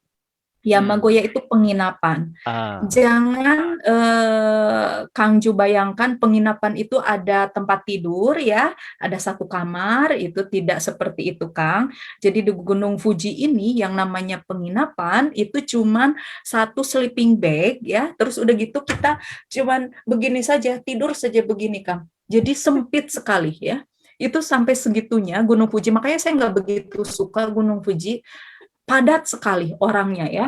Lalu Ah. kemudian jadi jam Karena orang 10 saya menganggap karena mungkin orang menganggap wajib ya, kalau misalnya ke Jepang, ya, orang senang mendaki gunung itu wajib ke Gunung Fuji. Jadi kalau misalnya iya. padat di sana karena semua orang berpikirnya seperti itu ya. Iya, Oke. jadi yang mendaki Gunung Fuji itu adalah bukan yang betul-betul pendaki gunung, Kang. Bukan hanya yang betul-betul pendaki gunung, Hmm, tapi wisatawan juga kan pada pergi gitu loh, Kang. betul, betul. Karena kebanggaannya itu ya, mendaki Hmm. gunung tertinggi di Jepang begitu. Nah, Nah, kalau yang eh, penghobi mendaki gunung itu bagusnya kemana tuh? Atau susumenya di mana tuh? Nah, Kalau itu Kang, itu ada namanya Nihong Alps gitu ya, oke. Pegunungan Alpen Jepang. Ini wilayahnya ada tiga, ada Alpen Jepang Utara, tengah, kemudian selatan gitu. Nah, itu kalau ke situ pegunungannya banyak sekali. Mungkin ada Hmm. sekitar 30 ya gunung terkenal di Jepang, itu kan 100 ya, 100 gunung terkenal di Jepang, 30-nya itu ada di sekitaran itu gitu. Ya, Hmm. lebih mungkin ya 40 mungkin ya. Jadi sekalinya kita mendaki gunung lintas lah istilahnya ya. Sekalinya kita mendaki gunung itu terus menyusuri puncakan begitu kan, melihat kiri kanan pegunungan gitu, awan, hamparan awan ya Kang ya, kalau dalam istilah bahasa Jepangnya itu namanya ungkai gitu ya. Ungkai. Hmm. Lalu kemudian matahari terbit, matahari Hmm. terbenam, pokoknya semuanya bisa kita nikmati begitu ya di gunung itu. Kemudian turun gitu. Saya paling lama itu lintas di Jepang itu 1 minggu. Kenapa bisa 1 minggu? Karena bis dari Osaka ke Nagano itu hanya ada Sabtu Minggu Kang waktu itu. Oh. Jadi sambil menunggu bis berikutnya ya sudah kita berkeliling gunung saja begitu. Seperti itu. Hmm. Jadi kalau untuk Gunung Fuji sih ya, alhamdulillah saya naik di puncaknya itu dan di cuaca yang cerah sekali. Jadi di pagi hari saya bisa melihat matahari terbit dengan indahnya begitu ya. Hmm. Meskipun itu yang menarik Kang, di jam 2 malam kita kan mulai mendaki tuh menuju Hmm. puncak, Untuk itu dapat yang sunset ya? namanya, Itu yang namanya Kang ramenya seperti di supermarket aja Kang. Pokoknya itu kayak udah kayak bukan puncak gunung. Gunung. Mojito, oh kute. Terus udah gitu ada banyak anak kecil juga yang mama ya dah mau gambar kunai. Ada anak kecil yang udah, terus juga ada nenek-nenek begitu kan. Oh pokoknya banyak sekali berbagai kalangan sih ya kayaknya kalau Gunung Fuji ini ya begitu. Oke. Tapi alhamdulillah cuaca baik gitu dan ini kalau cuaca sudah jelek Kang pokoknya udah aja tidak bisa dinikmati seperti itu. Oke. Itu Gunung Fuji ya. Oke, luar biasa ya. Nah, itu Ya. juga lagi-lagi ya ceritanya cerita menarik juga, cerita seru juga ya dari Dewi Sensei. Aduh, ini kalau misalnya hari ini mau disetting gitu ya, kita sedih-sedihan tuh agak susah sekali ya dari narsum kita yang satu ini. Tapi Janganlah. tapi pembelajarannya luar biasa. Jadi untuk rekan-rekan terutama yang mungkin sudah merindukan Jepang begitu ya, sudah merindukan Jepang, tapi masa pandemi ini menghalangi kita ke sana. Nanti ketika Hmm. akhirnya kita bisa ke Jepang, begitu, ini kita ada wawasan baru. Jadi selain wisata di perkotaan, mungkin cobalah kita istilahnya trekking, hiking, dan mendaki gunung, begitu ya.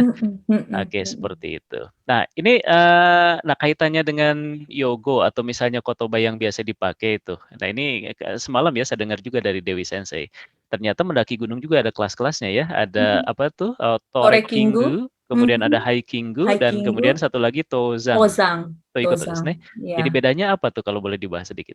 Iya, biasanya sih kita selalu menyebut istilahnya itu kalau Torekinggu itu yang datar-datar tapi Hmm. jalan kaki gitu loh Kang. Jadi biasanya kan Kokuritsu Koen ya Hmm. atau Taman Nasional di Jepang itu biasanya tipikalnya seperti itu ya. Bukan gunung tapi dia itu hutan yang dilindungi begitu ya. Kita bisa trekking di situ. Ada course misalnya ada 5 kilo course gitu ya. Itu kita bisa Torekinggu.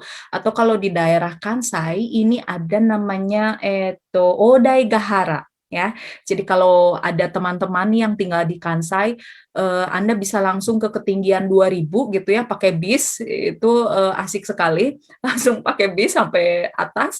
Nanti di atas itu tinggal jalan kaki saja mengitari taman atau ya alam di situ. Itu Lalu trekking ya. kemudian ada Haikinggu. Ya, ada Haikinggu. Nah, yang menarik di Jepang ini, Kang, kalau ada 100 gunung terkenal di Jepang ya, Hyakumeizan, という言い方が Hmm. すごい有名ですね. Eh, Dan saya termasuk orang yang ingin lolos atau lulus Hyakumeizan ini, ingin semua di ini ya, dikelilingi. Tapi baru sampai sekitar 46 gunung yang baru saya bisa kelilingi. でも、そ Lalu れもすご kemudian いですよ。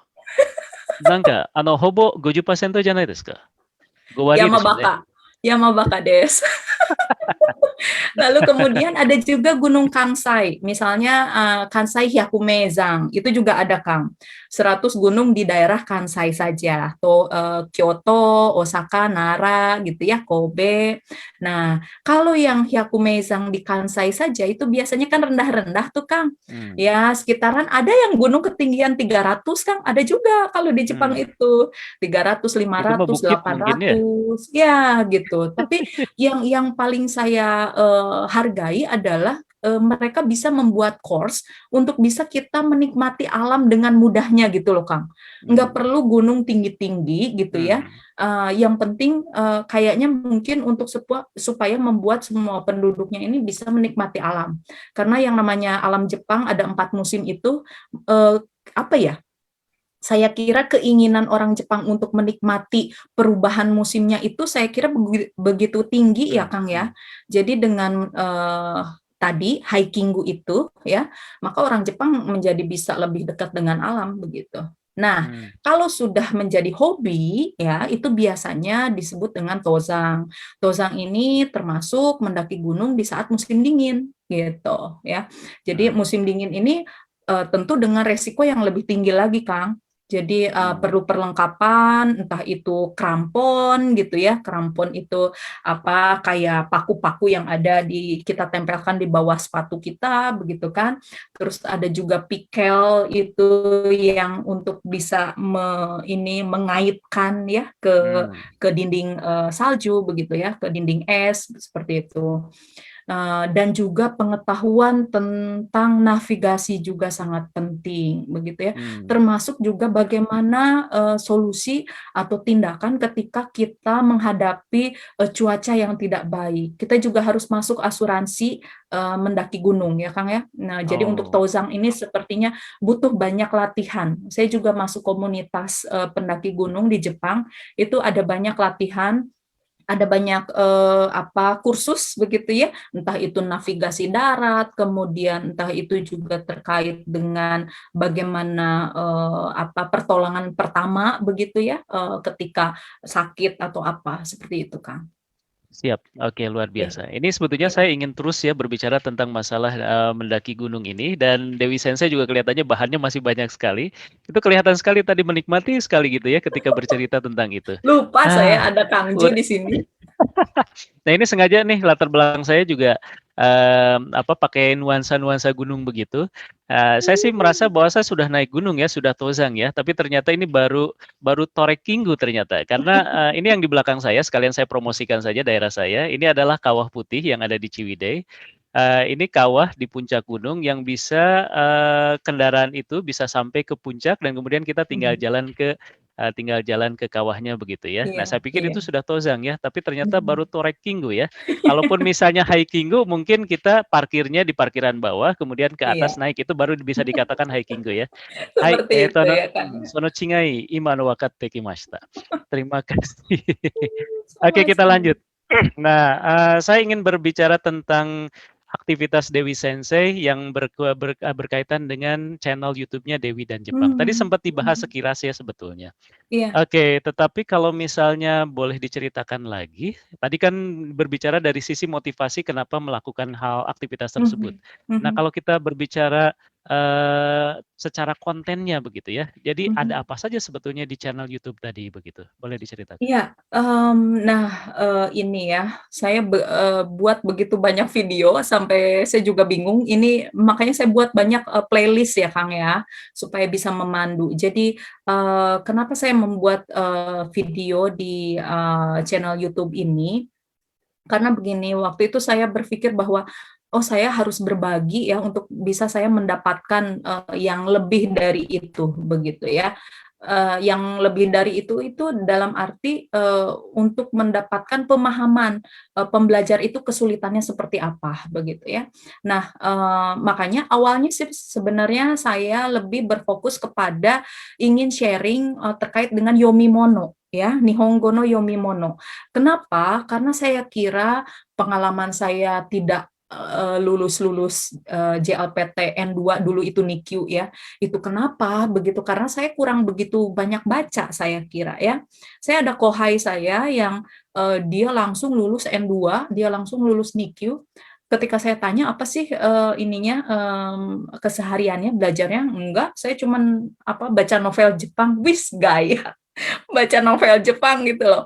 Jadi, oh ya memang kalau misalnya JLPTN 2 N1 itu kan, kemampuan untuk, membaca ya Kang ya, literasi begitu kan.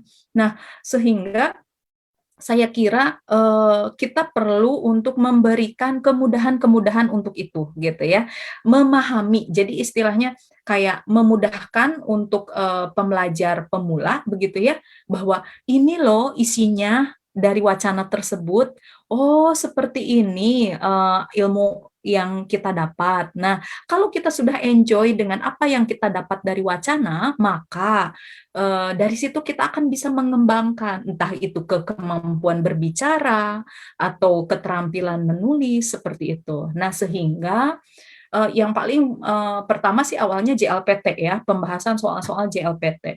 Lalu kemudian, Kaiwa juga saya coba buat, lalu kemudian setelah itu saya, mencoba untuk membuat pembahasan belajar bahasa Jepang lewat berita, karena ini penting untuk bisa mengisi kekosongan di kampus, dalam arti kan kalau di kampus itu buku ajarnya memang kan, mabungpo shirabasu toyu kane, jadi, kosakata atau bungpo yang sudah diajarkan, teksnya ini, ya. Kalau kita lihat teksnya tahun berapa? Tahun 90-an begitu ya. Meskipun memang kalau untuk belajar bumpo dan kosakata ya bisa, tapi kan yang paling penting saya kira motivasi kita belajar bahasa Jepang kan untuk mendapatkan informasi apa sih yang ada saat ini gitu kan, yang terjadi di Jepang. Nah, ini kan ada yang kosong gitu. Nah, makanya saya coba sebenarnya sebelum ada channel YouTube Dewi dan Jepang ini juga saya mencoba untuk meminta kepada mahasiswa, ayo dong yuk kita baca sama-sama yuk gitu. Jadi sebelum buku ajar yang kita bahas itu sebelumnya saya minta kepada mahasiswa, ayo kamu baca artikel apa aja dari NHK News Web Easy ini, begitu kan. Saya coba minta mahasiswa untuk berbicara begitu. Tapi ternyata itu tuh ketika saya minta saja mereka dengan semangat betul sekali positif, tapi setelah itu keberlanjutan itu tidak ada, Kang, gitu. Jadi saya tanya kepada mahasiswa, oh ternyata kurang bisa berlanjut. Oh berarti ya kita harus bisa support untuk itu. Mak kiki nagarete mo ii kana tuyu, kiki nagaste mo ii kana tuyu kanji de. Betul, betul. Makanya saya coba untuk belajar bahasa Jepang lewat berita ini lumayan banyak ya, satu hari saya bisa posting ada 3-4 video begitu ya. Tapi itu dan hampir berapa ya? Hampir mau 1 tahun lah ya bisa bertahan meskipun akhir-akhir ini dengan kesibukan saya tidak bisa melanjutkan dan ini mungkin Kang Ju ada sedikit kelemahan ya. Jadi belajar bahasa Jepang lewat berita ini kan dari NHK News Web Easy. Betul Iya. sekali karena bahasa Jepang yang digunakan itu agak kurang natural karena itu Oh, dimudahkan ya dipermudah ya? untuk ya dipermudah untuk yang orang asing dan anak-anak SD. Tetapi ketika saya mencoba membaca beberapa bulan, ternyata kecenderungannya kan berarti kan ada ini ya kontradiktif ya bahwa oh ya ketika saya tanya orang Jepang heng nih gitu kan. Oh ya udah kayaknya mungkin saya coba untuk yang lainnya, termasuk juga untuk meningkatkan ini ya level begitu kan ya, Oh, yang ininya deh gitu, yang aslinya deh gitu. Nah makanya kemarin ya saya coba untuk dari Asahi Shimbun seperti itu Kang. Saya oh coba siap. angkat berita dari Asahi Shimbun yang bisa mengaitkan dengan kosakata-kosakata tersebut bisa kita gunakan Hmm, untuk menceritakan kondisi Indonesia misalnya. Ketika mhm. bertemu dengan orang Jepang, kan kita juga butuh kosakata yang kalau kita buka kamus, kita harus berpikir kamu kosakata ini apakah cocok atau tidak dengan konteks ini. Kan itu Hmm, sangat sulit, Kang. Eh, betul, betul. tetapi kalau kita banyak baca dari orang Jepang itu menulis seperti apa, maka oh kalau vaksin itu wakucing, oh kalau misalnya karantina itu kakuri begitu kan. Nah, kalau kita sudah ada kosakatanya ya tinggal mapping saja begitu. Jadi konsep saya seperti itu. Perbanyaklah membaca dalam bahasa Jepang, lalu kemudian nanti kosakata dalam bahasa Jepang tersebut dimappingkan ke bahasa Indonesia begitu sehingga ketepatannya lebih tinggi dibanding kita punya kosakata bahasa Indonesia, lalu kemudian kita buka kamus, lalu kemudian kita coba pakai itu dalam percakapan. Itu agak-agak riskan ya, gitu. Karena kan ada banyak kosakata yang muncul di dalam suatu kamus ya, Kang ya, tanpa adanya itu konteksnya di dalam kalimat seperti apa, seperti itu. Oke, Jadi berat yang ini belajar bahasa Jepang lewat berita itu saya utamakan waktu itu. Seperti itu, Kang. Yang bisa iya. dimanfaatkan untuk pembelajaran kaiwa maupun sakubung, seperti itu. Oke. Iya. Dan itu juga yang saya nikmati di awal ketika saya Mhm, berkenalan dengan channel YouTube-nya Dewi dan Sensei begitu ya. Waktu iya. itu belajar bahasa Jepang lewat berita dari yang NSK Easy Nihongo Mhm, itu begitu. mhm, mhm, Dan saya betul-betul menikmati sih sebetulnya karena apa? Karena lagi-lagi saya tuh pemalas sekali ya ketika berhadapan dengan kanji begitu. Ketika ada orang yang bacain tuh asik bener gitu. Jadi oh oke gitu ya naruhodo gitu. Jadi naruhodo momennya itu banyak sekali. mhm, Nah, kalau misalnya ternyata ditingkatkan ke yang teks aslinya begitu ya, yang tidak dipermudah atau tidak mhm, disederhanakan, nah itu tentu mhm, akan sangat-sangat membantu juga. Nah, mhm, itu mhm, kita tunggu sekali nanti mhm. ke depannya. Siap, Ini siap, siap. sekalian saja kita promosikan ya Dewi Sensei ya, karena ini sangat-sangat terkait dengan peningkatan kemampuan kita rekan-rekan sekalian yang ada di forum penerjemah Jepang powered by Kijang atau di komunitas interpreter Jepang secara umum begitu. Saya sangat menyarankan supaya kita bisa menyimak atau subscribe deh, bahasanya begitu ya. Sekarang subscriber-nya Dewi Sensei dengan channel Dewi dan Jepangnya itu ada di angka 2000-an terakhir saya lihat begitu ya. Nah, yang ada di grup ini Akan. kan sampai 5.000 lebih tuh. Ya, kita tidak mengharapkan 100% lah, kalau 100% oke lah ya. Yang menyimak hari ini saja begitu ya. Coba kita support, kita dukung ya. Dewi Sensei sudah berkomitmen untuk membantu kita semua. Nah, kenapa kita tidak balik support begitu ya ke Dewi Sensei? Dan Oh, pada terima kasih kesempatan banyak. pada kesempatan hari ini saya juga ingin apa ya, ingin Dewi Sensei juga kalau memungkinkan begitu ya. Jadi setiap post video barunya supaya kita bisa langsung mendapatkan manfaatnya. Karena di YouTube itu kan kalau kita tidak diarahkan untuk mencari informasi apa, itu kan berjuta informasi tiap hari diposting orang kan begitu Betul, ya. Jadi betul. kita harus disadarkan bahwa oh ini yang bagus ini loh harus harus harus diinformasikan gitu loh. Nah, kalau Dewi Sensei kan sudah menjadi bagian dari Kifam, sudah ada di grup forum penerjemah Jepang Powered by Kijang ini. Nah, saya sangat berharap kalau misalnya setiap ada gitu ya, setiap sebelum premier deh gitu ya, selalu ingat untuk di-share di tempat kita terlebih dahulu supaya kita yang Siap, menjadi orang Kang. pertama nanti yang akan me-like gitu ya, kira-kira seperti itu. Yorokonde. Siap, saya akan menjadi penonton setianya.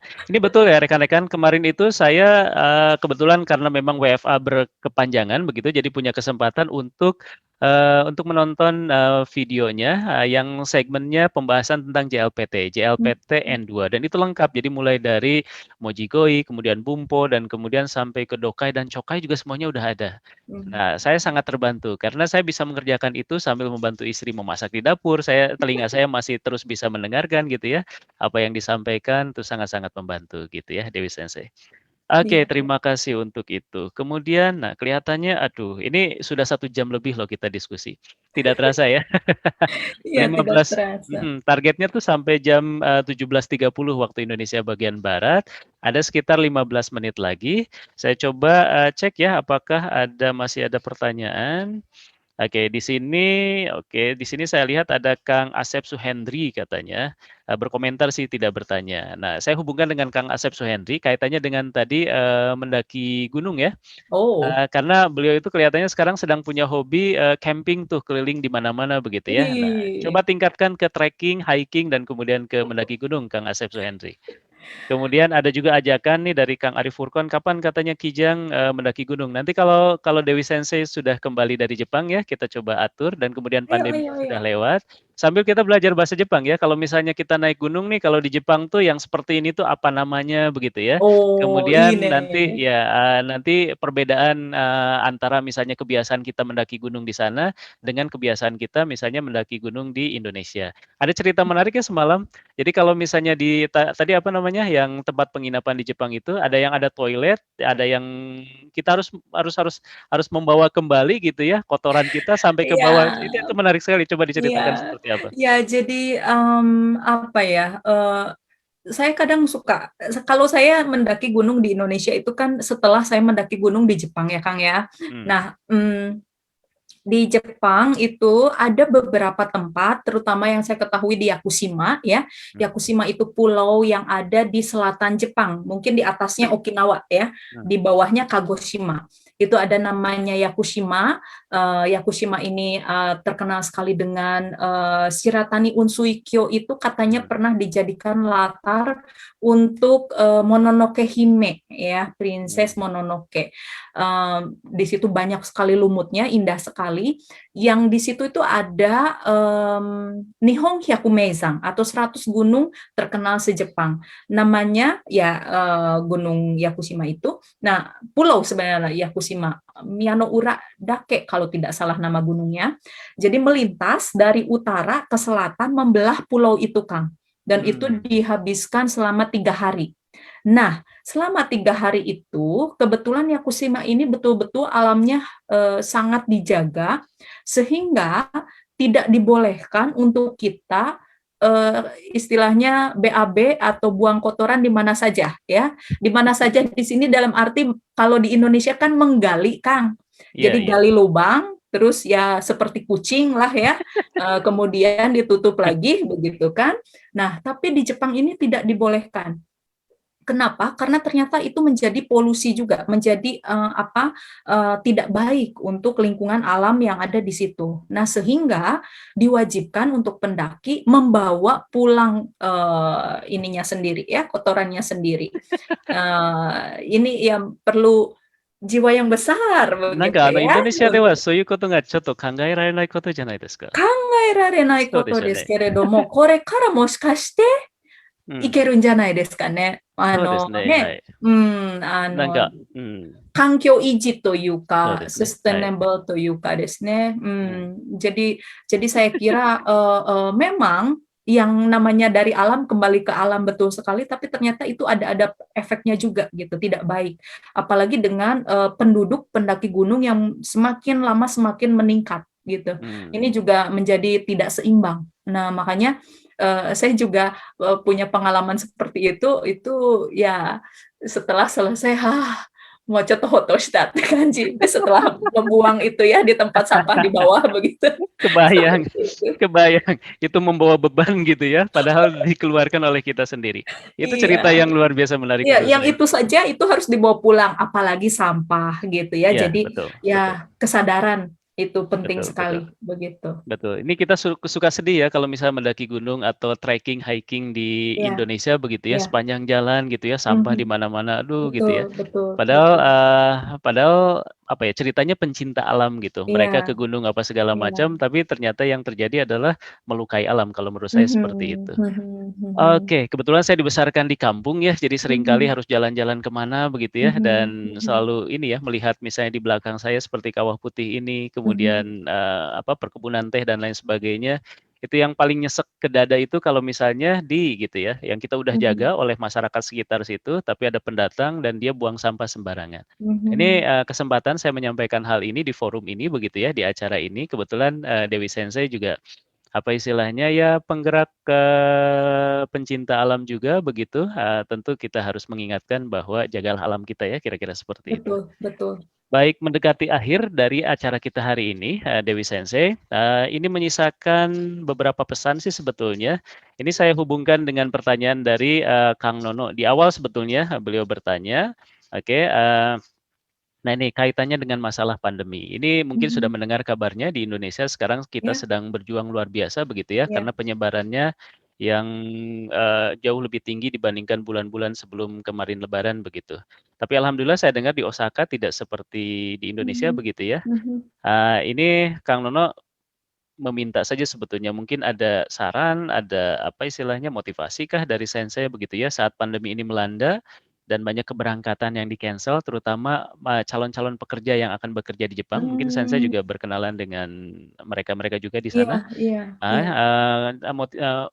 Bagaimana cara me-maintain motivasi mereka? Mereka misalnya sudah dapat visa begitu ya, sudah Mhm, siap berangkat tapi berulang kali ditunda begitu karena PPKM kalau di sini istilahnya yang sekarang sedang diterapkan begitu sehingga keberangkatan ke sana jadi terganggu begitu. Ada iya. motivasi mungkin yang bisa disampaikan? Iya, terkait dengan, kendala ya memang ya ini kan, Hmm, alam ya, bukan dari kita sebenarnya ya, Kang, ya. hmm, Kita sudah berusaha dan juga sudah mendapatkan kepastian untuk bisa berangkat, tinggal berangkat, tapi ternyata, terkendala karena pandemi seperti ini, begitu ya. Dan hmm. Indonesia juga sebenarnya kan optimis ya, di Ya, bulan Februari, Maret itu karena vaksinasi begitu cepatnya begitu dibanding Jepang waktu itu sebenarnya ya.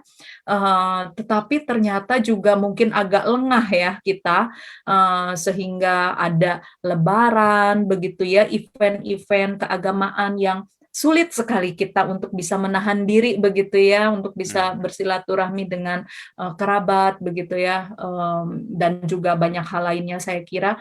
Eee, Terkait dengan motivasi, betul sekali ketika kita, tergabung di dalam WA group saja ya, ada beberapa kabar duka begitu kan, yang membuat kita juga, setidaknya terbawa juga ya, ya betul.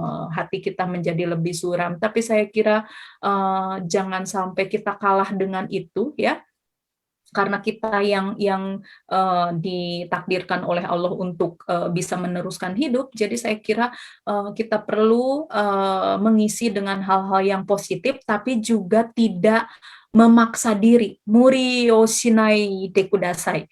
Karena kita akan mudah stres, saya kira di kondisi yang sekarang ini. Saya kepada mahasiswa saya juga kalau sebelum-sebelumnya saya kibisi kata ya, maksudnya kono kadaya anu kadayate gitu ya. Tapi kalau sekarang terkadang ketika misalnya hari ini tidak bisa mengumpulkan, tidak apa-apa begitu. Jadi si Mekiri juga kalau saya sih lebih dilonggarkan. Dalam arti ya, Disesuaikan ya akhirnya. ya karena kita tidak tahu ya dia lingkungan keluarganya seperti apa, perekonomiannya seperti apa begitu ya. Termasuk juga mungkin orang-orang yang akan pergi ke Jepang untuk bekerja kan mungkin saya kira sudah mengorbankan banyak hal dan juga materi begitu ya. Tinggal pergi ke Jepang dan mendapatkan rezeki begitu kan, tapi kemudian tidak jadi begitu ya. Tapi percayalah bahwa setelah pandemi ini pasti kan akan ada perbaikan ekonomi, meskipun kita tidak tahu kapan itu. Nah, untuk itu saya kira kita perlu untuk menyiapkan diri saja dengan lebih banyak keterampilan yang kita miliki. Mungkin itu ya, Kang ya. Saya Siap, tidak siap. bisa mengajari juga karena saya juga selalu berusaha untuk berpikir positif dengan banyak hal-hal negatif, termasuk di Osaka juga sama ya, walau bagaimanapun banyak sedikitnya kita punya pemikiran-pemikiran yang terkadang membuat kita menjadi doshio shorai ga akarui kana to you no ga aru to omoimasu node, kami-sama ni shinjite, あとは今の時間をね、うまくHmm. いろんな知識、いろんな能力を身につけて begitu. Hmm. Sehingga ketika pandemi sudah selesai dan lapangan pekerjaan dan kemudian kesempatan semua terbuka, kita sudah siap untuk itu begitu. Seperti itu, Kang. Siap, Tapi siap. yang pasti tetap relax, enjoy saja. Menurut saya Baik. sih seperti itu. Oke, berarti ya, alhamdulillah itu sudah sangat-sangat memotivasi kalau menurut saya Mhm. begitu, dan kemudian harus kita yakini juga bahwa keberangkatan kita yang tertunda itu sebetulnya mungkin ada tujuan lain ya dari yang di Iya. atas yang Maha mengatur. Ya, Hmm. seperti tadi disampaikan oleh Dewi Sensei, mungkin kita dikasih kesempatan untuk lebih berbekal di sini begitu ya, Mhm. baik dari segi mental maupun dari segi chisiki tadi, dari segi Mhm. pengetahuan begitu. Mhm. Nah, hari ini sudah terinformasikan nih bahwa ada satu channel gitu ya yang bisa menemani kita belajar di rumah sambil menunggu keberangkatan Dewi dan Jepang tadi itu. Kemudian ada juga channel-channel lain dari Kifams. Di sini juga beberapa yang juga konten creator begitu ya, kita dukung semuanya. Dan mudah-mudahan kita bisa bersinergi ya seperti itu begitu supaya oke ya seperti tadi Dewi saya sampaikan ya, kita yang masih diberi kesempatan begitu ya untuk melanjutkan hidup. Nah, kita usahakan kita tekadkan kita seproduktif mungkin begitu ya sampai Mhm. usia Mhm. kita memang sudah saatnya dipanggil begitu. Mhm. Dewi Sensei, terima kasih itu sudah menutup wawancara kita hari ini. Sama-sama, Tetapi, Kang. tetapi saya ingin menanyakan satu pertanyaan terakhir Iya, begitu ya, kaitannya iya. dengan komunitas kita. Nah, Dewi Sensei sudah saya undang sengaja sebetulnya masuk ke forum penerjemah Jepang powered by Kijang ini. Nah, ini adalah forum FB Group yang kita berdayakan begitu ya. Nah, Mhm. jadi yang berada di belakang yang menggerakkan semua kegiatan aktivitas yang ada di sini adalah komunitas interpreter Jepang. Mhm. Nah, menurut Dewi Sensei, dengan berinteraksi sekian lama lah dengan komunitas kita, apa sih sebetulnya arti komunitas kita untuk Dewi Sensei, dan kemudian kalau ada yang harus diperbaiki dari sisi apanya begitu ya, supaya Mhm. kemanfaatannya lebih bisa dirasakan oleh lebih banyak orang lagi. Mangga. Mhm. Mhm. Mhm. Iya, ini terima kasih ya, Kang, ya, di awal awal sebenarnya saya bisa terhubung dengan Kang Ju ini kan lewat Facebook ya kebetulan, Hmm. dari teman dan teman sepertinya waktu itu. Lalu kemudian Kang Ju juga mengundang saya ke komunitasnya yang kalau tidak diundang saya tidak tahu, karena saya kira saking banyaknya ya komunitas, sekarang ya, Kang, ya, penerjemah itu sendiri juga ada banyak gitu. Banyak, Jadi betul. kadang saya suka bingung, ini komunitas yang mana? Saya mengidentifikasi dengan adanya Kijang aja gitu, lebih memudahkan gitu loh, Kang. Jadi ada Kijang, oh ini, komunitasnya yang, dikelola Kang Ju dan teman-teman gitu kan. Hmm. Nah, saya selalu menyimak meskipun, tidak aktif ya memberikan komentar, saya berterima kasih sekali sebenarnya. Tadi saya sudah singgung juga ada Kang Heru yang selalu rajin dengan one point lesson-nya yang selalu membuat saya terbahak-bahak sendiri sebenarnya gitu ya. Mengalir sekali, Betul. bahasannya. Renyah Jadi ya? kadang saya suka, "Ih keren banget nih Kang Heru, coba dong, bikin buku," gitu loh. Kayaknya, Betul, pengalaman beliau ini sangat bermanfaat untuk mahasiswa dan, enak untuk dibaca gitu loh, nggak betul, betul. membosankan, tidak membosankan. Saya termasuk lemah untuk itu gitu kan. Nah, kemudian juga dengan ada siapa ya yang menikah dengan orang Jepang juga ya, Iya, dia iya, juga suaminya selalu sharing gitu kan terkait iya. dengan Bumpo, itu juga, saya Sensei orang Jepang, simak. itu yang konten creator juga. Ya, Iya, Swastika-san. iya, Swastika Sang ya, salam Hmm. kenal gitu dan, Silakan alhamdulillah ya. berkolaborasi. Kenapa? Silakan berkolaborasi. Iya, jadi alhamdulillah suaminya bisa mengajarkan bahasa Jepang, kalau suami saya, ditanya mengajarkan bahasa Jepang dia nggak pede ya, dia kalau Osaka Selatan itu bahasanya kasar katanya. Jadi kalau bahasa preman okelah gitu kata dia gitu. Katanya Terus juga, Swastika-san lagi menyimak kita nih, lagi menyimak oh obrolan gitu? kita. Oh iya. Ya nanti, kita coba kolaborasi ya gitu ya. Iya. Lalu kemudian juga, ada yang LDD ini ya, meskipun saya juga, oh ada siapa waktu itu yang Hari Kartini ya, Bu Oh, Dinda. Oh, iya, iya. keren banget gitu kan. Ada Pak Hmm. Ino juga gitu ya. Namanya dunia bahasa Jepang mah ada sekitaran itu gitu ya. Saya banyak kenal juga meskipun tidak kenal secara langsung. Oh, beliau siapa gitu. Saya tahu. Tadi Kang Kang Jujun ya. Iya, Kang betul. Jujun kan itu juga kohai saya gitu ya, oh hebat sekali gitu kan terkait dengan, Penerjemahan. Hmm. aplikasi-aplikasi ini penerjemahan ya, saya pernah menyimak, bahasan beliau gitu. Jadi saya kira bermanfaat sekali Kang, dengan banyaknya, kayak segmen-segmen ya Kang ya, Betul, meskipun betul. terkadang kalau sering muncul saya paham gitu, oh one point lesson gitu kan, oh LDD, tapi kalau yang lainnya itu saya agak kurang bisa menyimak gitu. Jadi Oke. barangkali mungkin ada kayak kalau kita mau masuk ke rumah itu ada ininya, ada menunya gitu. Oh ini ada ini, ada ini, ada ini gitu. Saya kurang Ada, tahu sih iya, tampilannya seperti apa siap. gitu Kang kalau di Facebook. Tapi kayaknya kalau oh ada program ini yang tadi Go to Campus ya. Ya, Kijang Go to Saya Campus. juga, menyimak itu ada Pak Hari kan gitu Iya, kan, itu betul. juga saya kenal gitu. Jadi, oh ada Ghost to Campus, tapi, terkadang agak sulit gitu ya untuk orang umum yang kalau misalnya, ini ada program apa aja sih gitu, kayak gitu sih, Siap, siap. gitu ya. Nanti mungkin kita coba. Sebagian besar itu bermanfaat sekali bagi saya. Alhamdulillah. Nanti Iya, kita coba seri, tapi kalau tidak salah di Facebook itu sudah iya, kita bagi-bagi tuh sudah. Misalnya iya, seperti ini juga kepada teman-teman kadang-kadang kalau misalnya LDD-nya kelewat gitu ya, suka ada komentar, aduh tadi kelewat gitu ya. Sebetulnya nggak usah khawatir juga. Jadi keuntungan kalau misalnya mengikuti secara langsung seperti ini bisa langsung berinteraksi seperti tadi saya bacakan beberapa mhm, komen dan pertanyaan mhm, begitu ya. Tapi kalaupun misalnya ternyata dari rekan-rekan sekalian yang tidak sempat menyimak LDD sebelumnya, itu tersimpan rapih ada di Facebook kita, ada di Facebook yang Forum Penerjemah Jepang ini. mhm, Nanti tinggal diklik yang ada di situ LDD, kemudian ada acara-acara yang lain, nah kita simpan di mmm, masing-masing itu. Itu di iya, hashtag-nya, iya. misalnya kalau kita klik hashtag LDD, muncul nih semua video-video yang sudah Oh, lewat oke, begitu. oke, iya, Seperti itu. iya, Jadi mhm. mungkin sederhananya kita cari dengan hashtag LDD Hashtag begitu ya. ya? Ya, Iya, pakai hashtag iya, yang siap, seperti itu. siap. Oke, terima kasih dan kemudian kelihatannya seperti yang saya sampaikan ke narsum-narsum yang lain, kalau sudah dihadirkan di LDD, itu biasanya biasanya seringkali ditodong untuk membantu kita di kegiatan-kegiatan kita Oh, yang dengan lain. Jadi senang hati, Kang. Siap. Nah, ini ada satu program kita yang sudah kita rencanakan tapi belum berjalan begitu ya. Programnya Sesti Sensei begitu. Beliau punya program bagus Mhm, sekali yaitu Tanya Sensei. Mungkin nanti mhm, bisa membantu beliau di situ begitu ya. Kita ingin mhm, menghadirkan misalnya seperti Japanese klinik gitu ya. mhm, Klinik misalnya kalau misalnya ada orang yang mau tanya terkait dengan bahasa Jepang yang terkait dengan mhm, kebahasaannya begitu. Nah, mhm, mungkin bisa mhm. dibantu oleh Dewi Sensei juga. Siap, siap. Baik, Dewi Sensei sudah 17.31, 32 sekarang begitu ya harus kita akhiri. Terima kasih sekali untuk kehadirannya hari ini. Sama-sama. Rekan-rekan sekalian, demikian acara LDD kita kali ini. Banyak pelajaran penting dan inspirasi yang tentu saja bisa kita ambil dari obrolan saya dengan Dewi Sensei.